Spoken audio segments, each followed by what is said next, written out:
आस्था बिना अरमान की ओर देखे उसे नाश्ता सर्व करने के लिए आगे बढ़ने लगी, लेकिन तभी अरमान ने कड़े लहजे में कहा, ये खाना बहुत ऑयली है और ज्यादा ऑयली खाना दादाजी की हेल्थ के लिए ठीक नहीं है। दादाजी, आप ये खाना नहीं खाएंगे। फिर अरमान ने किचन की ओर देखकर आवाज लगाते हुए कहा, रमेश काका, कहाँ हैं आप? और ये सब क्या है? इतना ऑयली फूड दादाजी खाएंगे क्या? क्या आपको नहीं पता दादाजी अभी अभी हॉस्पिटल से आए हैं? उनके लिए ये खाना बिल्कुल भी सेफ नहीं है। अरमान की बात सुनकर आस्था घबराहट से अपनी उंगलियां आपस में मरोड़ने लगी। वो काफी ज्यादा ऑकवर्ड फील कर रही थी। अरमान ने उसके बनाए हुए खाने को सीधे रिजेक्ट कर दिया था, मतलब साफ तौर पर उसकी बेइज्जती कर दी थी। रमेश काका भागते हुए वहां आए और घबराते हुए बोले, जी छोटे साहब। अरमान गुस्से से उन्हें घूरते हुए बोला, माना कि यहाँ पर कुछ लोग नए आए हैं और उन्हें हमारे घर और हमारे तौर तरीकों के बारे में नहीं पता है, लेकिन इसका मतलब ये नहीं है कि आप भी ये भूल जाएं कि दादाजी की सेहत के लिए ये खाना बिल्कुल ठीक नहीं है। आप जाइए और जाकर दादाजी के लिए दूसरा खाना लेकर आइए अभी। अब दादाजी ने मासूमियत से अरमान को देखा और धीरे से बोले, बीमारी का नाटक करके लगता है मैंने खुद ही अपने पैरों पर कुल्हाड़ी मार ली है।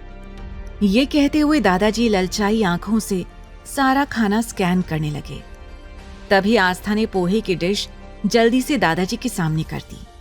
आस्था ने कहा, दादाजी, ये पोहा आपके लिए हेल्दी रहेगा।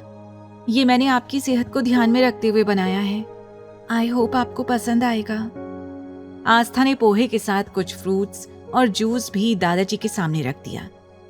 ये देखकर ध्रुव आस्था की तारीफ करते हुए बोला, वाह भाभी, आप तो कमाल हैं। वैसे दादाजी, भाभी बिल्कुल ठीक कह रही हैं।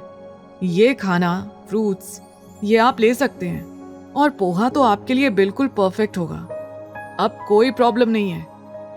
ध्रुव को आस्था को सपोर्ट करते हुए देख अरमान खा जाने वाली नजरों से ध्रुव की ओर देखने लगा और फिर इरिटेट होते हुए बोला, दादाजी, अगर आपको ये कूड़ा कचरा ही खाना है तो खा लीजिए, लेकिन ये सब मैं नहीं खा सकता हूँ। रमेश काका, जाइए जाकर मेरा ब्रेकफास्ट लेकर आइए।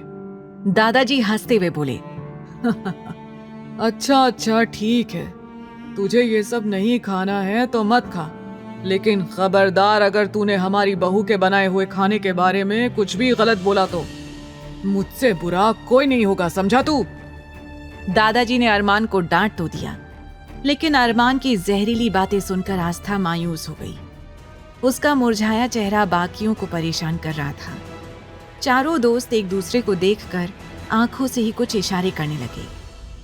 आहन ने जैसे ही आलू पूरी और सब्जी का पहला निवाला लिया, उसे लगा खाने का स्वाद जैसे उसके मुंह में घुल गया हो। वो एक्साइटेड होकर बोला, वाओ, इट्स यमी। ये कहकर आहन तेजी से खाना खाने लगा।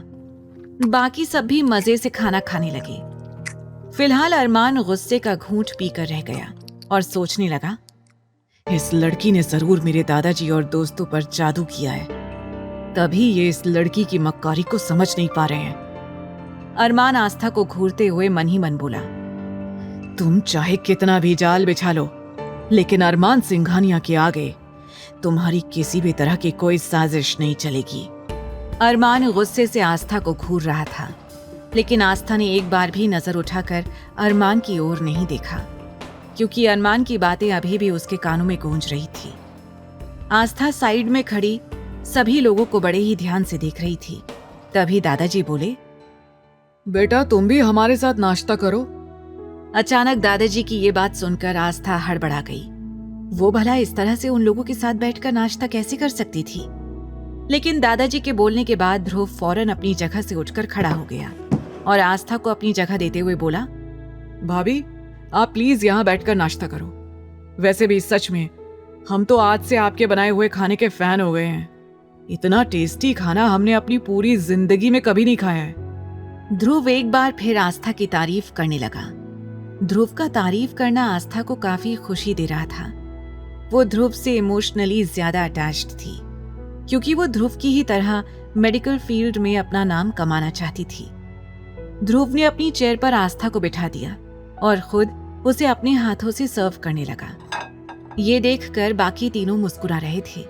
लेकिन जैसे ही उनकी नजर अरमान पर पड़ी, अचानक ही उन तीनों को एक साथ ही खांसी आने लगी, क्योंकि अरमान बड़े ही गुस्से और नफरत से ध्रुव की ओर देख रहा था।